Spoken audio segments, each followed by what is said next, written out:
wabarakatuh. Waalaikumsalam warahmatullahi wabarakatuh.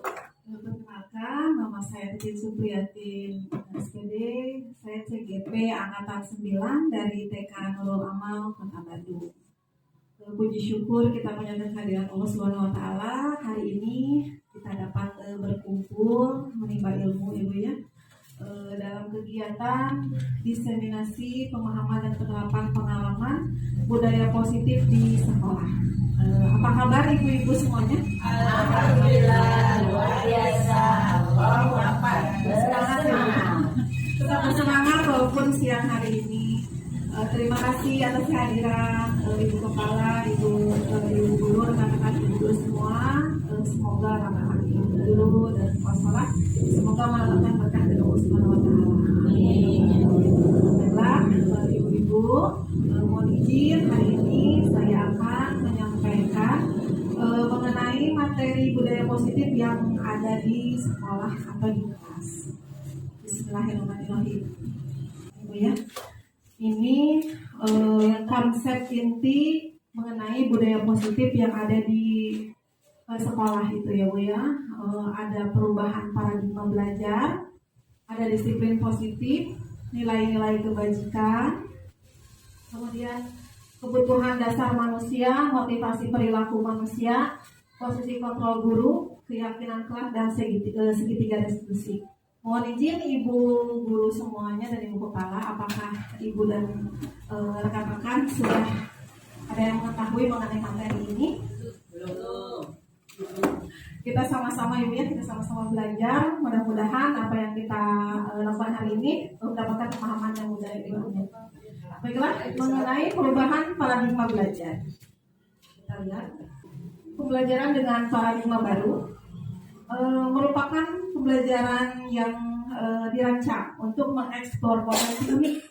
Peserta didik itu memiliki karakter yang unik ya, karena tidak satu karakter yang ada di sekolah kita, berbagai macam karakter, berbagai macam latar belakang yang yang dibawa oleh anak ketika anak masuk ke lembaga itu, di mana kita sebagai guru atau sebagai pendidik harus bisa memfasilitasi semua anak dengan karakter yang beragam itu. Nah, di sini ada kalimat melalui pengalaman yang berbeda atau diferensiasi, yaitu dari latar belakang yang berbeda itu, kemudian kita memberikan pembelajaran yang berbeda atau diferensiasi, sehingga pembelajaran menjadi menyenangkan, berpusat pada siswa dan sesuai kebutuhan serta tahap kembang siswa. Jadi hari ini tidak zamannya Bu ya, guru yang berpusat pada guru itu sudah tidak zaman lagi. Sekarang itu berpusat kepada siswa. Ini miskonsepsi tentang teori kontrol. Ini adalah peserta didik kita Bu.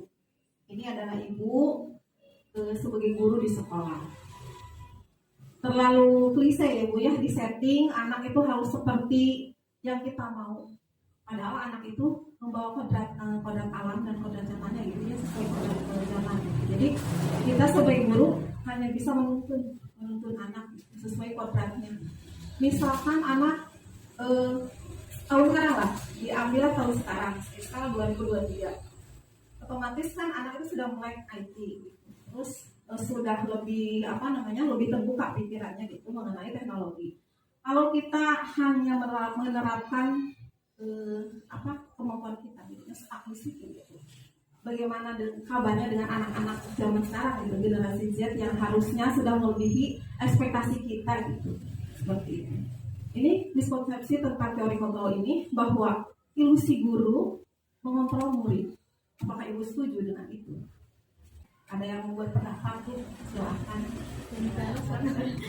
Ya, karena sesuai dengan kodratnya, dengan kemampuannya, kebutuhan siswa di era generasi alpha ini. Ya, terima kasih Ibu Anja. Betul. Kita mendidik anak sesuai zamannya ya Bu ya. Kalau Hajar Dewantara bahwa kita itu mendidik menuntun anak sesuai zamannya dan sesuai kodrat yang dibawa oleh anak. Jadi kita tidak bisa nih kalau misalkan anak itu bawa kodrat masing-masing nih ya. Sepertinya anak pendiam. Terus anak itu dari gaya belajar juga kita sudah mengetahui ya, dari asesmen diagnostik, asesmen awal yang kita lakukan kepada anak. Oh, kita mengetahui daya belajar anak itu kinestetik. Oh, kita mengetahui daya belajar anak itu visual, atau daya belajar anak itu auditori. Nah, kita paksakan karena ini kita teori kontrol yang kita pegang, teori kontrol dulu. Gimana kita aja, anak itu padahal gaya belajarnya kayak belajar kinestetik, tapi kita mempush anak, kita menekan anak untuk belajar visual. Anaknya tidak akan diam. Seperti itu ya. Kemudian ilusi bahwa semua penguatan positif, efektif dan bermanfaat. Kadang-kadang kita betul ya, sepertinya gitu. Tapi ternyata itu merupakan teori kontrol yang salah, mungkinnya sama miskonsepsi gitu, salah konsep gitu seperti itu. Kemudian ini Bu, ilusi bahwa kritik dan membuat rasa bersalah mampu menguatkan karakter. Nanti kita ada di belakang mengenai bagaimana kita membuat anak merasa bersalah. Apakah itu akan menguatkan karakter atau tidak? Apakah itu akan memunculkan karakter anak atau tidak? Kemudian ini, ilusi bahwa orang dewasa itu berhak memaksa. Apakah itu setuju dengan ini Bu? Dan ini kembali lagi ke hak anak itu. Hak anak itu bahwa tuntunlah anak sesuai zamannya atau sesuai dengan kodratnya. Kita tidak bisa memaksakan, walaupun kita orang dewasa yang sudah punya pikiran yang kompleks gitu. Tapi anak pun sampai saat ini gitu, saya melihat pengalaman gitu, melihat anak itu bahkan lebih, kadang-kadang kita yang tidak tahu itu anak-anak sudah mengetahui. Gitu ya, karena anak itu mungkin belajar dari lingkungannya. Nah ini Bu, perubahan paradigma dari stimulus respon menuju teori kontrol. Nah ini realitas bahwa kebutuhan kita itu sama, padahal yang di teori kontrol itu kebutuhan kita itu berbeda gitu. Walaupun kita satu lembaga nih, kebutuhan saya dengan kebutuhan Ibu Elis itu berbeda, kebutuhan saya dengan kebutuhan Ibu Mama itu berbeda gitu. Kemudian disamakan dengan kondisi peserta didik yang kita ampuh. Saya memegang kelas kecil, atau dari tinggal kelas besar, itu kebutuhan kegiatannya pun berbeda. Kemudian semua orang melihat hal yang sama. Dan teori kontrolnya setiap orang memiliki gambaran yang berbeda. Jadi kita tidak harus memaksa anak untuk sesuai dengan visi kita. Jadi biarkan anak berpendapat seperti apapun pendapat anak kita terima, kita tampung gitu, supaya anak itu mendapatkan kebebasan untuk berbicara, kebebasan untuk berpendapat. Nah ini, kita mencoba mengubah orang agar berpandangan sama dengan kita. Nah, stimulus responnya ya. Kemudian di teori kontrolnya, semua perilaku kita berusaha memahami pandangan orang lain tentang dunia, melihat dunia itu melalui internet atau melalui website yang kita telusuri gitu ya. Kita tidak bisa melihat langsung kepada dunia yang di luar sana. Akan tetapi kita bisa berusaha untuk memahami pandangan orang lain, bahwa kita bisa mentransfer kepada anak melalui kegiatan-kegiatan, tentunya kegiatan-kegiatan yang menyenangkan. Nah, ini juga punya perilaku buruk dilihat sebagai suatu kesalahan. Padahal semua perilaku memiliki tujuan. Jadi kita tidak serta-merta, misalkan aku berbuat kesalahan, kamu itu tidak baik, kamu itu tidak becus, atau kata-kata yang negatif seperti itu.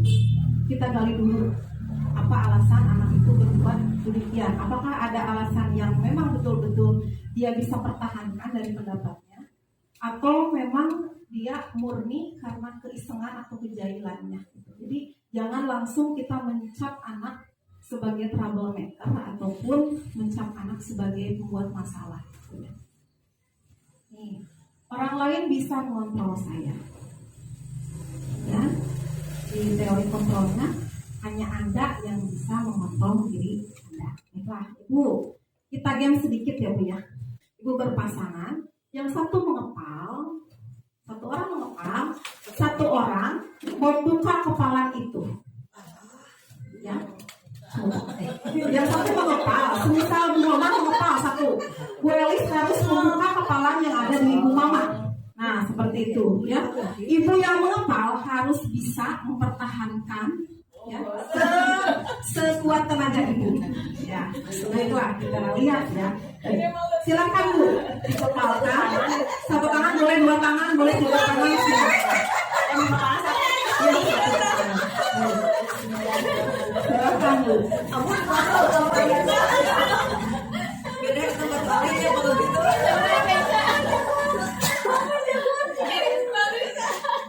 Ya. Apakah ada yang terlepas? Apakah ada yang terlepas? Ibu terlepas, ibu terlepas. Ibu bisa berpendapat kenapa bisa terlepas? Wah, aku maksa. Bisa.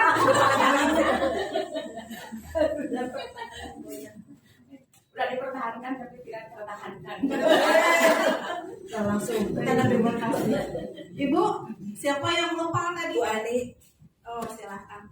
Kenapa bisa terlepas, Bu? saya sekuat tenaga sudah mengeluarkan kekuatan saya, tapi serangan begitu kuat. Tapi ya memaksa dan begitu kuat, ya, berarti lebih kuat dia daripada saya. Terima kasih. Ibu Papa. Sebetulnya masih mau mempertahankan, cuman daripada menyerang saja. Daripada benang api. Berarti kebanyakan. Mungkin pendapat saya seperti ini, orang lain bisa mengontrol saya, itu tidak betul, dan hanya diri saya sendiri yang bisa mengontrol saya sendiri, itu juga betul, dimana kita akan dengan berbagai pertimbangan seperti orang lain bisa mengontrol saya, dimana kita bisa mengalah kepada orang tersebut karena berbagai hal, mungkin seperti itu. Baik, terima kasih. Ada yang mau sharing lagi, Bu? Nah, betul ya, bahwa memang kita bisa dikontrol oleh orang lain, akan tetapi diri kita sendiri yang bisa mengontrol yang ada di diri ya, Bu ya. Tidak bisa orang lain itu memaksa kita harus sesuai dengan kemauan dia, tidak bisa. Akan tetapi ada kalanya kita tergoda, banyak sekali gangguan, banyak sekali godaan, dan bisa menyerah begitu saja. Ya kan, tapi kita tetapkan dalam diri bahwa Anda yang bisa mengontrol diri Anda sendiri. Begitu. Kemudian pemaksaan ada pada saat bujukan. Barusan ya Bu ya, dibujuk, ada yang dikaret-ketek, ada yang disenyumin atau apapun itu ya. Faktanya seperti itu. Akan tetapi ketika kita konsentrasi, tidak akan tergoda, tidak akan menyerah begitu saja, bisa jadi tadi kepala yang Ibu pegang itu tidak akan terlepas. Seperti itu. Model berpikir menang atau kalah. Di sini model berpikir menang dan menang, karena mungkin Ibu berhadapannya dengan rekan sejawat, jadi win-win solution ya Bu ya, tidak ada yang egois gitu, semuanya ada model berpikirnya menang-menang, karena kita melihat di rekan sejawat itu tidak ada rasa ingin lebih tinggi dari rekan atau ingin lebih menonjol dari rekan-rekan kita, itu sama ya seperti itu. Lanjut. Nah ini Bu, disiplin positif. Disiplin positif merupakan cara penerapan disiplin yang mengajarkan anak memahami dan bertanggung jawab serta hormat dalam berinteraksi dengan lingkungannya berdasarkan nilai-nilai kebajikan. Ada yang tahu Bu nilai-nilai kebajikan itu seperti apa? Bisa. Sebetulnya di TK ini karena fase fondasi banyak sekali nilai-nilai kebajikan yang sudah diterapkan, akan tetapi ibu-ibu tidak menyadari, oh ini ya ternyata nilai kebajikan itu, nilai kebajikan universal yang diterapkan di TK. Disiplin positif ini menitik beratkan pada pendekatan positif tanpa kekerasan, memotivasi, merefleksi kesalahan, menghargai dan membangun lagi. Jadi kita tidak menekan anak seperti itu. Bertujuan agar anak mempunyai integritas, dapat memecahkan masalah, mempunyai pola hidup yang teratur, juga mengelola waktu dengan baik.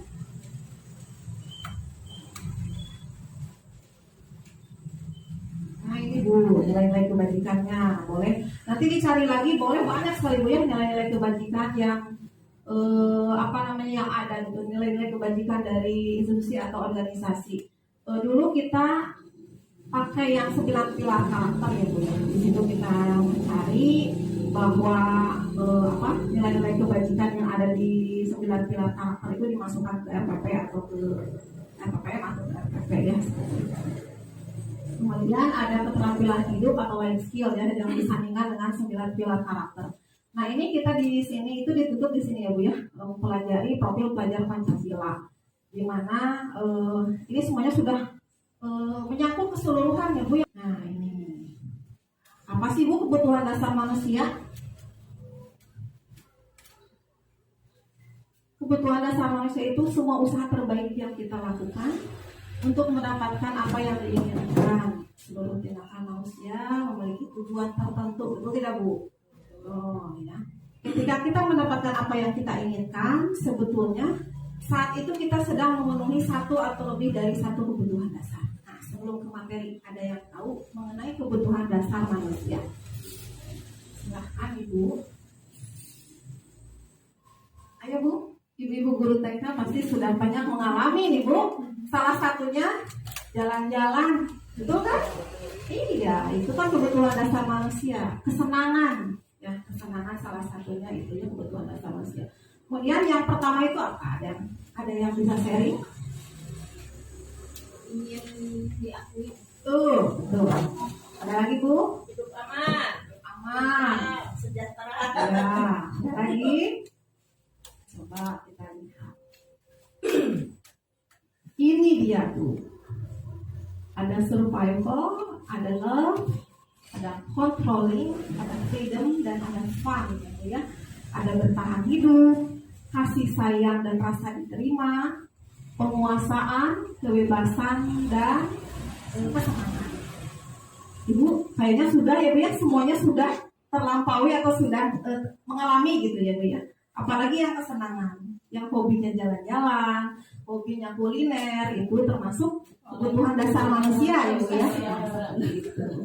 Ini yang bertahan hidup, pakaian, tempat tinggal, keamanan, kesehatan. Kemudian kasih sayang itu rasa diterima, dipedulikan, berbagi, kerjasama, dan bagian dalam kelompok dan selanjutnya. Di penguasaan dan harga diri seperti tadi Bu ya, ketika games mengepal dan itu penguasaan diri, bahwa harga diri nih nggak mau nih dibuka atau dilepas sama orang lain nih, harga diri harus dipertahankan seperti itu ya. Ingin dianggap atau memimpin, apakah kita harus show up nih supaya saya dianggap sebagai pemimpin yang baik, saya dianggap sebagai pemimpin yang capable, seperti itu. Berprestasi di penguasaan itu, tunjukkan aku bisa, aku mampu, menunjukkan kepada orang lain bahwa aku berprestasi. Ingin didengar, ingin diakui. Ini semua itu ada di anak ya, sebetulnya. Jadi sebetulnya anak itu tinggal digali aja gitu, tinggal digali apa sih kelebihannya, gitu. Kelebihan aku seperti apa? Apakah kita ketika melihat kelebihan anak kita langsung benarkan begitu saja? Sayang ya, kasihan gitu. Di kebebasan ada mandiri, mencoba hal yang baru, mempunyai pilihan dan mampu mengendalikan diri. Terus di kesenangan ada liburan, hobi, kesukaan, dan favorit. Ini semua adalah kebutuhan dasar manusia. Tidak menutup kemungkinan ini adalah kebutuhan anak atau peserta didik kita. Nah ini yang memotivasi perilaku manusia Bu. Ya, ketika tadi kita ada 5 kebutuhan dasar, ini ada motivasi perilaku ya, yang memotivasi perilaku manusia. Yang pertama dari eksternal ya, dari eksternalnya menghindari ketidaknyamanan atau hukuman. Kadang-kadang saya juga gitu, kadang-kadang mengerjakan sesuatu takutnya ada hukuman atau keterlambatan itu pasti ada hukuman Ibu, punishment itu. Kemudian di rewardnya ketika kita melakukan sesuatu mengharapkan imbalan atau penghargaan dari orang lain. Jadi itu motivasi yang dari luarnya, yang motivasi perilaku manusia. Ketika dimotivasi diri sendiri atau intrinsiknya atau internalnya, kita menjadi orang yang diinginkan, menghargai diri dengan nilai-nilai kebaikan yang tadi yang nilai kebajikan universal. Bu, maaf, kecepatan enggak Bu? Nah ini banyak sekali ya Bu ya, yang harus kita pahami gitu. Ternyata, iya ya, ternyata bahwa hukuman, konsekuensi, dan restitusi itu berdekatan atau bersinggungan. Ketika identitas gagal, kita menghukum anak, bahwa murid atau anak belajar menyembunyikan, anak itu akan belajar menyembunyikan kesalahan. Ternyata ini, ketika anak dihukum, mendapatkan hukuman, anak itu akan belajar menyembunyikan kesalahan. Kadang-kadang kita ya katanya ya nama, nggak ada yang misalkan dihukum di TK berdiri di samping apa, berdiri di pojok, nggak ada ya seperti itu. Karena mungkin nanti anak itu akan, aku berbuat salah, kalau aku dihukum aku tidak mau. Nah berarti itu dia membohongi diri sendiri dan belajar menyembunyikan kesalahan. Nah di identitas suksesnya, konsekuensinya, ketika anak melakukan kesalahan, anak itu belajar untuk taat peraturan. Kemudian di restitusinya, di penyelesaian masalahnya, anak belajar itu menyelesaikan masalah ketika dia melakukan kesalahan. Kemudian di identitas gagalnya, anak mencoba mengontrol anak dengan penguatan negatif, membayar impas kesalahan. Ketika anak memecahkan pas bunga, misalkan memecahkan pas bunga, ayo harus mengganti pas bunga yang baru, seperti itu. Itu merupakan identitas yang gagal, ya. Karena anak itu tidak akan mendapatkan efek yang bermakna gitu buat anak. Yang ada, anak itu memang merasa bersalah, kalau memang dia melakukan kesalahan, dan itu hukuman yang diberikan oleh orang dewasa. Kemudian konsekuensinya, mencoba mengontrol anak dengan penguatan positif. Kita selamatkan dulu jiwanya ya, ketika anak itu misalkan mengusahakan apa gitu, misalkan botol atau apapun, kita selamatkan jiwanya. Tidak apa-apa nak, ada yang terluka atau tidak, kita lihat dulu gitu, apakah anak itu terluka atau tidak. Jangan dulu melihat ke barang yang rusaknya, lihat jiwa anaknya, kita selamatkan dulu, jangan sampai jiwa anak sudah merasa dirusak gitu, seperti itu. Kemudian anak paham bahwa dirinya sendiri yang pegang kontrol kendali atau kendali kontrol. Ini dampak pada murid, marah, merasa bersalah, rendah diri, dan mengasingkan diri. Kadang itu ya kalau ada anak yang melakukan kesalahan, kadang-kadang suka memisahkan dari teman-temannya gitu, karena dia merasa aku berbuat salah, ya paham juga dia berbuat salah. Tapi ketika itu dia merasa ya aku merasa bersalah, aku akan mundur dulu, aku tidak akan mengikuti dulu teman-teman yang lain. Nah sebagai pendidik, kita kasih dulu kesempatan, kita kasih dulu waktu buat anak memikirkan, misalkan dengan kesalahannya atau menangkan diri gitu, seperti itu ya. Kasih time out dulu, jangan langsung itu gitu. Kasih dulu waktu biar dia berpikir, kemudian nanti datangi anak, kemudian motivasi, lebih semangat lagi untuk memperbaiki diri. Apakah yang akan dilakukannya kemudian hari seperti itu lagi atau enggak gitu ya. Kemudian gimana nih? Tiba-tiba tidak diharapkan atau sangat melukai. Nah, itu yang tadi kesalahan tadi ya, karena mungkin ada hukuman yang diberikan oleh guru gitu, jadi anak itu merasa terluka karena ada perkataan-perkataan ketika kita tidak bisa mengontrol emosi gitu. Guru kadang-kadang ada perkataan yang seletuk gitu, kadang itu ya. Anak itu merekam gitu semua perkataan dan tindakan-tindakan gurunya gitu. Dan kemudian melekat dalam hatinya, dalam dirinya, dan takutnya itu menjadi apa ya, luka yang dibawa nanti sampai dia besar gitu dan menjadi traumatik. Ada gitu, itu ada kasus seperti itu ketika dia mendapatkan perlakuan yang tidak enak di taman anak-anak atau di pendidikan anak usia ini. Ketika sudah dewasa dia juga masih ingat gitu. Seperti itu, makanya itu traumatik yang mendalam ya Bu ya pada anak, makanya hati-hati. Jadi dendam. Betul.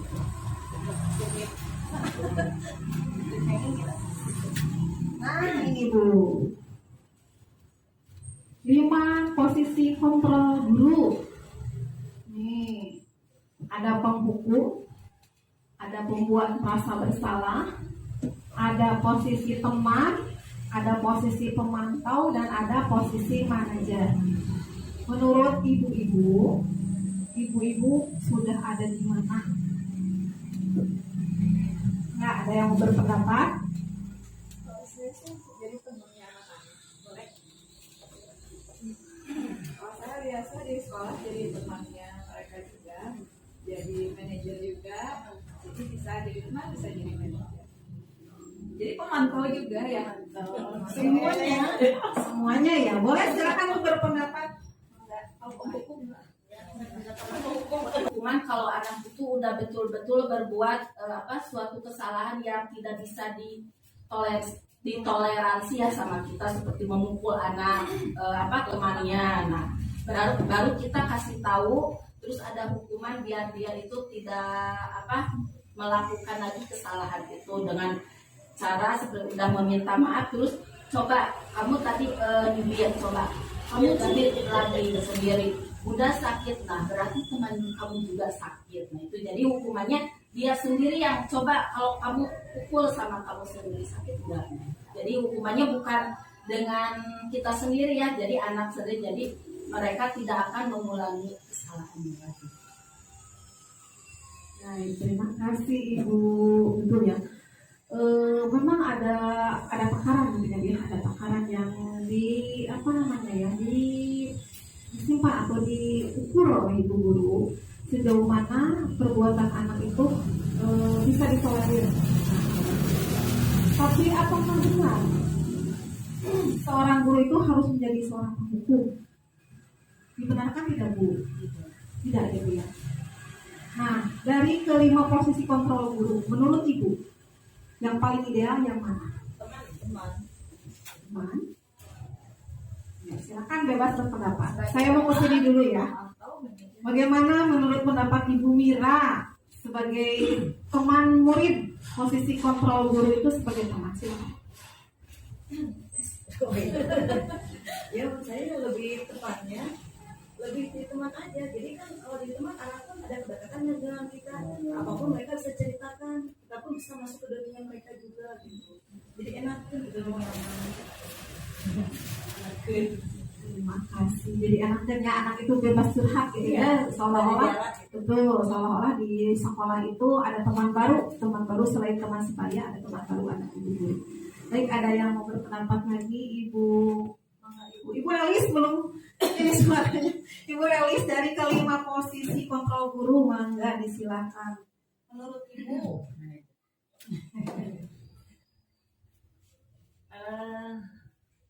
Ya mungkin yang paling ideal teman ya pasti kita pasti sebagai teman, kalau ya karena kita sebagai guru PAUD, sebagai teman paling ideal. Tapi manajer juga kayaknya ya, sebagai manajer juga ya.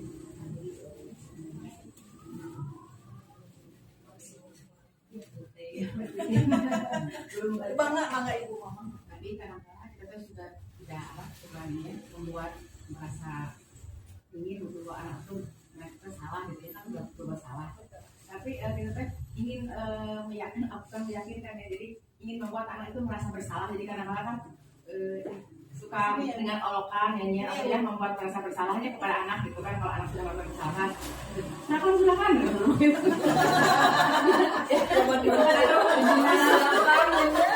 gitu kan, supaya mereka merasa bersalah. Itu kan nggak tahu dia gimana akhirnya.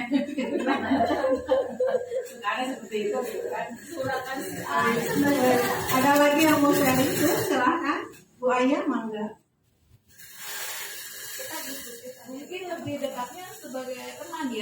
kita bisa masuk ke dunia mereka. Jadi kalau misalnya lagi ada kegiatan bermain seperti sekarang ini, bermain saya ikutan. Jadi bunda sebagai apanya, anak ini sebagai apanya. Jadi kita lebih menyenangkan, lebih masuk mereka, bisa hubungannya lebih aktif lagi. Kalau antara saya dulu itu anak-anak, paling mereka Ya, ada jaraknya. Hai, ini 5 posisi kontrol guru. Ada lagi Bu yang mau sharing di buku kepala? Enggak, silakan. Kalau menurut saya sih sebetulnya 5 posisi kontrol guru itu sebetulnya limanya itu seharusnya bisa kita ada gitu ya di dalam diri kita. Hanya saja mungkin porsinya yang lebih dibagi-bagi gitu. Mana yang lebih dominan dan mana yang sedikit kita berikan kepada peserta didik. Soalnya mungkin kalau peserta didiknya aman-aman saja ya kita posisi kota sebagai teman aja mungkin aman-aman saja ya. Tapi kan peserta didik itu juga ada yang bermasalah, ada yang tingkah lakunya beragam lah gitu. Jadi di situ juga kita memang harus punya posisi yang 5-5-nya itu juga kita harus punya gitu. Seperti penghukum, pembuat merasa bersalah itu menurut saya juga harus ada di dalam diri guru, cuman porsinya saja yang harus lebih di manage gitu ya. Itu mungkin ya. Betul. Terima kasih. Boleh dong tepuk tangan dulu buat kita semua supaya tidak tegang Ibu ya, supaya tidak ngantuk juga. Betul sekali Ibu ya. 5 posisi kontrol guru dari penghukum, membuat merasa bersalah, teman, manajer, pemantau dan manajer. Ini merupakan posisi kontrol yang harus ada dalam diri kita. Tergantung situasi dan kondisi, betul sekali. Karena mungkin dari latar belakang karakteristik peserta didik yang berbeda-beda atau beragam pula, gitu. Kita memposisikan diri kita sebagai guru, sebut kontrol guru, gitu ya. Nah, ini merupakan contoh penerapan 5 posisi kontrol. Jika ada kasus murid yang selalu ribut sekali di kelas dan mengganggu temannya. Nah, ini sebagai penghukum, seremnya Bu ya, duduk sendiri di kursi pojok sana. Dari nada bicara juga itu sudah menegaskan bahwa guru itu sedang marah. Ya, emosi yang ditangkap anak itu, ibu guru sedang marah nih ke aku karena aku berbuat salah. Itu juga emosi mentalnya juga, jiwa anaknya juga sudah terguncang gitu, karena mungkin di sini sudah ada tanda seru, berarti ibu guru sedang marah. Itu sebagai penghukum. Ya, kita cermati baik-baik ya Bu ya. Mau seperti apa nih kita, posisi kontrol yang ada di diri kita itu mau seperti apa diterapkan ke anak. Kemudian dia pembuat merasa bersalah. Ketika ada kasus murid yang selalu ribut dan mengganggu temannya, di pembuat merasa bersalah, Bu guru sudah bicara berulang kali. Maksudnya Rio seberapa kali, tapi tengahmu. Tapi kamu membuat ibu kecewa. Itu adalah posisi kontrol membuat merasa bersalah. Anak itu mungkin merasa sedikit mentalnya agak jatuh atau down gitu ya. Karena disalahkan oleh gurunya sendiri. Kita lihat kontrol yang lain. Nah, ini sebagai teman, kamu sayangkan sama bu guru, jadi jangan ribet lagi ya. Itu sebagai kontrol teman. Kira-kira apa ya efeknya ke anak ya seperti ini. Nah nanti ya Bu ya. Terus kemudian posisi kontrol sebagai pemantau. Kamu sudah mengganggu orang lain. Kamu tahu apa yang harus kamu lakukan. Jadi anak itu disuruh berpikir. Ketika dia melakukan kesalahan, ketika dia melakukan kekeliruan gitu, anak itu seolah ikut berpikir ya gitu. Apa sih yang harus saya lakukan gitu. Ketika dipantau oleh ibu gurunya. Dan satu lagi, penerapan posisi kontrol sebagai manajer. Kamu tahu apa kesalahanmu, kira-kira kamu harus melakukan apa. Ya. Nah, dari kalimat-kalimat yang tadi saya bagikan ke Ibu, ada perbedaan kan? Ada ya, signifikan ya perbedaannya. Ketika memposisikan sebagai manajer, anak-anak itu ibu guru di sini memiliki posisi kontrol yang bijaksana, bertanya kepada anak, berdiskusi kepada anak. Kira-kira ketika dia melakukan kesalahan, konsekuensinya apa? Terus tindak lanjutnya apa? Di situ ya, sebagai posisi control manager. Ready for quiz? Ready, Bu? Boleh yang buat semangat, tepuk tangan lagi dong. Terima kasih. Coba. Nih, Bu, posisi kontrol apakah aku? Saya kecewa sekali sama kamu. Siapa yang merasa bersalah? Membuat merasa bersalah? Ya, Bu, jangan ragu-ragu.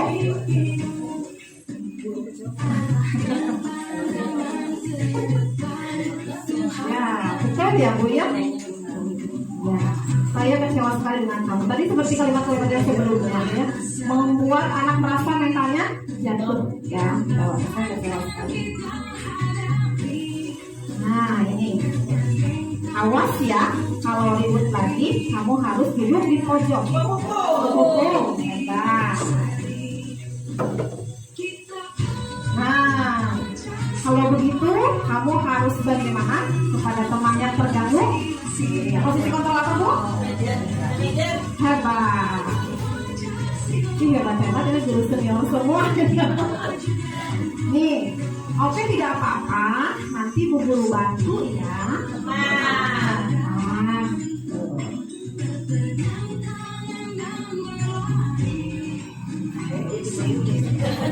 Nah, satu lagi. Kamu tahu peraturan kelas kita apa? Satu lagi, Bu? Manajer sudah. Teman sudah. Penghukum sudah. Pembuat merasa bersalah sudah. Satu lagi, Bu? Pemantau, betul. Ya, pemantau. Nah, keyakinan kelas. Apa sih keyakinan kelas? Kenapa bukan peraturan kelas atau apa ya? Kenapa bukan peraturan sekolah? Kenapa harus keyakinan kelas? Yang bisa sharing, Bu? Yang bisa sharing, kenapa harus keyakinan kelas? Ada yang bisa sharing? Karena peraturan kelas atau peraturan sekolah itu dibuat oleh siapa, Bu? Oleh guru. Melibatkan anak tidak? Tidak. Kalau keyakinan kelas,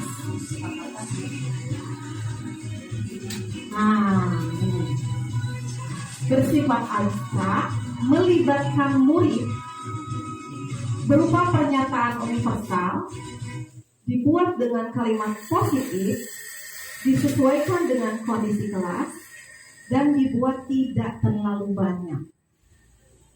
Coba, ibu-ibu, apakah sudah menerapkan keyakinan kelas di sekolahnya masing-masing? Sudah pernah mencoba belum, Bu? Nah, ibu kan sudah membuat peraturan sekolah ya, peraturan sekolah, tata tertib seperti itu. Nah, itu bisa diolah lagi menjadi keyakinan kelas. Nanti semisal ada pertemuan dengan guru di lembaga masing-masing, bisa diolah lagi. Ini adalah peraturan sekolah. Itu silakan ibu-ibu guru menyadur atau mengambil beberapa peraturan sekolah yang kita tetapkan yang itu di lembaga itu untuk untuk disampaikan kepada keluarga sekolah. Kemudian di keyakinan kelas, karena ini merupakan keyakinan kelas, di kelas masing-masing ibu bersama anak, melibatkan anak, bersama-sama membuat keyakinan kelas yang bisa dipahami, yang bisa diyakini, yang bisa diikuti oleh semua murid. Akan tetapi di sini dititik beratkan atau di garis bawahi dibuat dengan kalimat positif. Jadi misal gini, seperti yang pernah dilakukan gitu di kelas ya. Misalkan gini, tidak memukul teman. Tidak itu kan kata negatif ya, Bu ya. Tidak itu menggunakan kata negatif atau kalimat negatif. Nah, kita rubah nih. Tidak memukul teman. Jadi harus dirubah menjadi kalimat positif. Misalkan, menyayangi teman, menghargai teman, itu seperti itu. Terus belajar apa? Tidak bolos, tidak ribut, nah gitu, tidak ribut. Berarti kalimat positifnya harus tenang, bisa belajar dengan tertib. Itu jadi bermain kata-kata ibu ya, bermain kalimat itu kalimat-kalimat positif yang harus dituangkan di keyakinan Berarti kelas. keyakinan kelas sama peraturan kelas sama ya? Tadi kata Bu Aya, peraturan kelas sama dengan keyakinan kelas. Mungkin tadi disampaikan bahwa peraturan kelas itu berasal dari peraturan sekolah saya kira.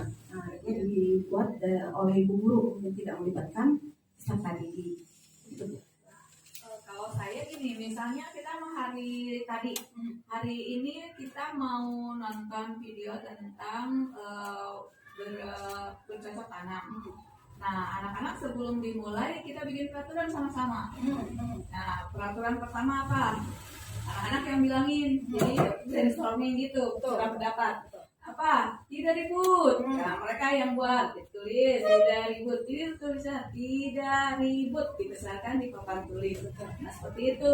Yang jalan, kalau ada yang jalan-jalan berarti dimatikan gitu. Nah, itu gimana? Oke, ya. Dari kalimatnya itu tidak ribut. Nah, kembali ke keyakinan kelas ya Bu ya. Ke keyakinan kelas itu berupa pernyataan positif. Itu yang beda. Nah, kalau tadi peraturan kelas itu masih menggunakan kalimat negatif. Nah, itu dia gitu. Jadi kita rubah peraturan kelas itu menjadi keyakinan kelas dengan menggunakan kalimat-kalimat positif. Nah, sebetulnya sama saja, tetapi ada yang harus digarisbawahi bahwa keyakinan kelas atau pembentukan keyakinan kelas harus dibuat menggunakan kalimat positif. Itu ya. Kemudian disesuaikan dengan kondisi kelas seperti tadi Ibu Aya kan mau ada nonton bareng gitu ya. Peraturan dibuat itu nanti Ibu rubah menjadi keyakinan kelas. Ya, rubah menjadi keyakinan kelas bahwa ketika akan melakukan kegiatan apapun gitu, kita rubah peraturan yang Ibu buat dan anak-anak menjadi keyakinan kelas. Anak-anak itu dipicu atau kita pantik gitu anak-anak supaya bisa berpikir tidak hanya bu guru yang mengeluarkan pendapat, tapi anak-anak yang juga mengeluarkan pendapat, dan kalimat-kalimat yang dikeluarkan oleh anak itu Ibu tuntun supaya menjadi kalimat-kalimat positif. Jadi tidak menggunakan kalimat negatif lagi. Jadi itu diganti-ganti terus ya, disesuaikan dengan kondisi keyakinan kelas. Betul. Tidak tertulis dengan stuck di situ kan? Ya, betul. Diganti lagi kegiatan ganti, keyakinan kelasnya berubah lagi. Betul, karena satu Bu bersifat abstrak. Ya, kadang-kadang disesuaikan juga dengan kondisi kelas. Tuh, ketika kelas kegiatannya masak gitu ya, apakah keyakinan kelasnya dipakai yang itu saja? Kan tidak mungkin. Jadi kondisional dan juga bersifat abstrak. Ketika seperti di TK Mayu ya, kan anaknya moving kelas gitu. Hari Senin kelas apa, hari Selasa kelas apa gitu ya. Terus kegiatannya insya Allah berbeda gitu. Misalkan di kelas ini hari Senin kegiatannya ini, hari Selasa kegiatan ini. Apakah peraturannya atau keyakinan kelasnya masih sama? Tentu saja dikondisikan gitu, sesuai dengan kondisi kelas dan juga kegiatan yang dikerjakan. Oke, sini ada yang mau sharing lagi Bu? Lanjut ya. Nah, di sini segitiga restitusi. Pernah dengar nggak Bu? Segitiga restitusi, dialog antara guru dan murid untuk menyelesaikan masalah yang bertujuan untuk menghasilkan murid yang mandiri dan bertanggung jawab. Kadang-kadang ketika anak bermasalah, guru, ini pengajaran mukul aku. Ya udah, nanti mainkan salah. Seperti itu saja mungkin ya Bu ya. Nah, di sini kita sebagai pendidik yang mengikuti perkembangan zaman, kita coba ya Bu ya, kita coba menyelesaikan atau penyelesaian masalah itu menggunakan segitiga restitusi. Tahapannya seperti apa? Tahapannya di sana Bu. Tahapannya yang pertama itu menstabilkan identitas. Yang kedua, memvalidasi tindakan yang salah, dan kemudian menanyakan keyakinan. Tuh. Nah, ini dia, Bu. Menstabilkan identitas. Bertujuan untuk mengubah identitas anak dari orang yang gagal karena melakukan kesalahan menjadi orang yang sukses. Ini kalimat-kalimatnya Ibu ya, nanti bisa Ibu cermati. Kadang-kadang bisa diterapkan ke anak juga gitu ya. Tapi menurut saya gitu, kalau di TK itu tidak terlalu baku ya Bu ya kalimatnya gitu, tidak seperti kelas-kelas di fase A atau fase B gitu ya. Kalau di TK itu situasional atau kondisional gitu ya. Jadi tidak harus menggunakan bahasa sesuai EYD gitu. Bahasa baku. Nah ini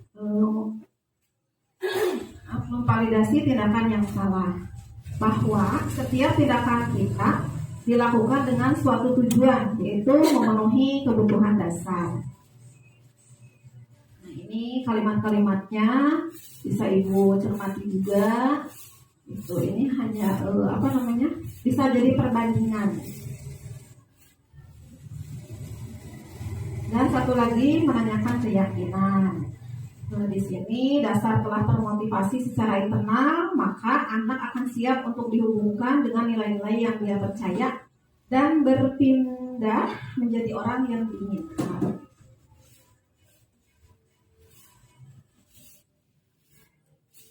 Ini contoh penerapan segitiga restitusi. Apakah ada suaranya?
Ini tidak disetting ya Bu ya.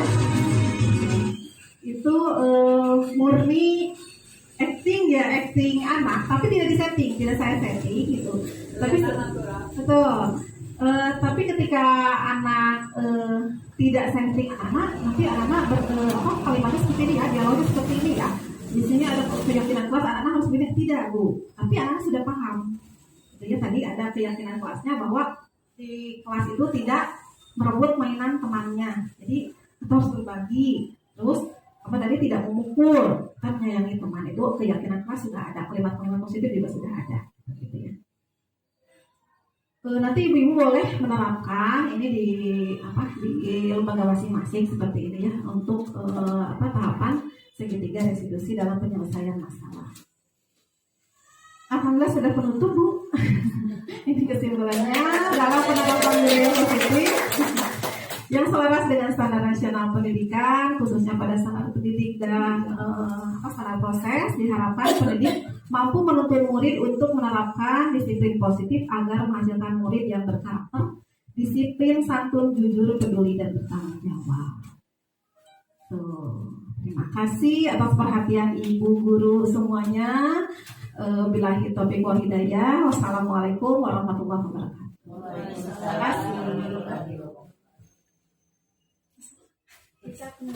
Luar biasa.